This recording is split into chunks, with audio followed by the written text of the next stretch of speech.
Berapa lama Malaysia dijajah? Sejarah Malaysia bermula pada zaman Kesultanan Melayu Melaka iaitu sekitar tahun 1400 Masihi. Pada zaman kegemilangannya, wilayah kesultanan ini meliputi sebahagian besar Semenanjung dan pantai timur Sumatera. Melaka muncul sebagai sebuah kerajaan yang gemilang kerana pemimpin yang berwibawa, sistem pentadbiran dan pemerintahan yang cekap, di samping kedudukannya yang strategik berada di titik pertemuan antara Asia Timur dan Asia Barat. Keadaan ini membolehkan Melaka muncul sebagai pusat perdagangan utama, khususnya bagi perdagangan rempah di Asia Tenggara. Islam pula muncul sebagai agama utama yang tersebar dan menjadi anutan utama penduduk Melaka kerana rajanya sendiri telah memeluk agama tersebut.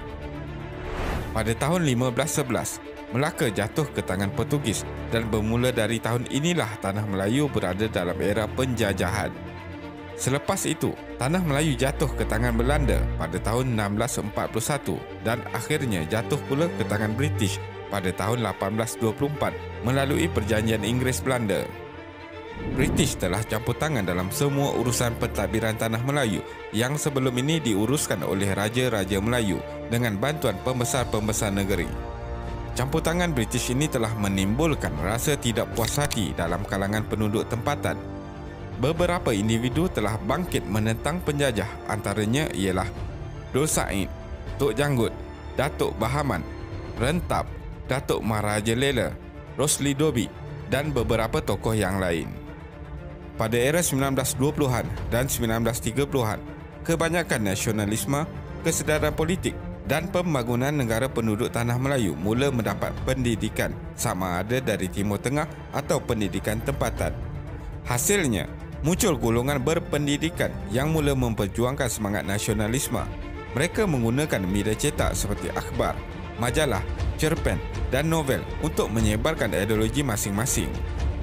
Ada dalam kalangan mereka telah membentuk persatuan seperti Kesatuan Melayu Singapura (KMS) dan Kesatuan Melayu Muda (KMM) yang bermatlamat mengusir penjajah dan membentuk kerajaan sendiri. Kemarahan tentera Jepun ke Tanah Melayu pada 8 Disember 1941 hingga 15 Februari 1942 menandakan bermulanya satu lagi era penjajahan di Tanah Melayu. Walau bagaimanapun, Jepun yang menduduki Tanah Melayu sehingga tahun 1945 menyerahkanlah ekoran pengeboman bom atom ke atas Hiroshima dan Nagasaki. Pengunduran Jepun telah memberi ruang kepada Parti Komunis Malaya (PKM) untuk menguasai Tanah Melayu. PKM telah melancarkan serangan menguasai Tanah Melayu melalui kekerasan, iaitu pembunuhan 3 orang pengurus ladang getah Eropah di Sungai Siput, Perak. Lantaran itu, pada bulan Jun 1948, Sir Edward John telah mengisytiharkan darurat di seluruh Tanah Melayu. PKM telah berjaya menakhluki Tanah Melayu dan British kembali berkuasa. Pada 1 April 1946, British menubuhkan Malayan Union. Walau bagaimanapun, gagasan ini mendapat tentangan daripada orang Melayu kerana penghapusan institusi diraja dan hak keistimewaan orang-orang Melayu. Tunku Abdul Rahman Putra Al-Haj telah menaikkan semangat perjuangan penduduk Tanah Melayu ketika itu apabila tindakannya membentuk Parti Perikatan pada tahun 1952 mula membuka mata British untuk membenarkan penduduk Tanah Melayu mentadbir. Perpaduan antara 3 kaum utama iaitu Melayu, Cina dan India telah menampakkan hasil apabila Perjanjian London yang ditandatangani pada 8 Februari 1956 telah memberi petanda bahawa Persekutuan Tanah Melayu akan merdeka pada 31 Ogos 1957.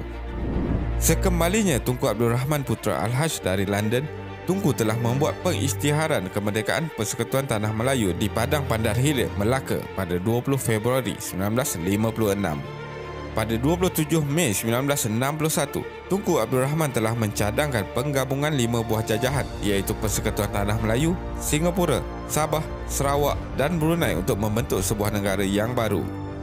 Hasrat untuk membentuk sebuah negara yang dinamakan Malaysia tercapai pada 16 September 1963 dengan penggabungan Tanah Melayu, Sabah, Sarawak dan Singapura. Namun, Singapura telah terkeluar daripada Malaysia pada tahun 1965. Secara kesimpulannya, Tanah Melayu dari Kesultanan Melayu Melaka telah dijajah selama hampir 446 tahun oleh Portugis Belanda, British dan Jepun. Terima kasih kerana menonton dan jangan lupa subscribe. Jumpa lagi.